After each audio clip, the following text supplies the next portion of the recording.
ଏଇ ଗଲା ମଙ୍ଗଳବାର ଦିନ ଡିନରର ଆୟୋଜନ କରାଯାଇଥିଲା ଖାସ୍ ଶ୍ରେୟସ୍କର ପାଇଁ 99 ନର୍ଥ ଇନ୍ଫୋସିଟି ଛକ ପାଖରେ।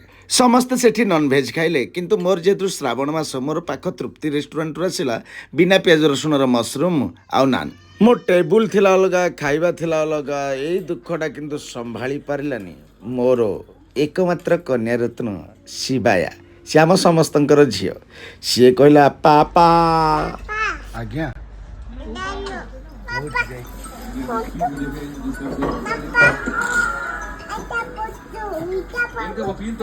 ଏଇଠି ବସିବ ପାପା। ଓକେ ବସିଲା ପାପା।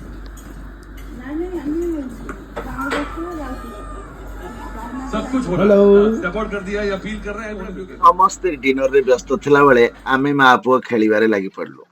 ମୋ ମା ଖାଲି ଦୌଡୁଥିଲା, ଖେଳୁଥିଲା, ଲୁଚକାଳି ଖେଳୁଥିଲା, କେତେ ପ୍ରକାର ଖେଳ ଖେଳୁଥିଲା ତା ମନକୁ ମନ। ଓହୋ ଓହୋ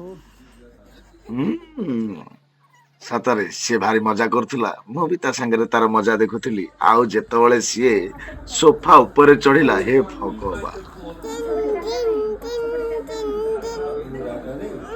ସେ ତିନ ତିନ ଶେଷରେ ମୋ ମା ଟା ଘୋଡ଼ା ବି କରିଦେଲା ସୋଫାକୁ। ତାପରେ ଆମେ ଢେର ସାରା ଫଟୋ ଉଠେଇଲୁ, ତାପରେ ବାହାରି ପଡ଼ିଲୁ। ମୁଖ୍ୟ ଟପିକରୁ ଆଜି ଓହରିଗଲି।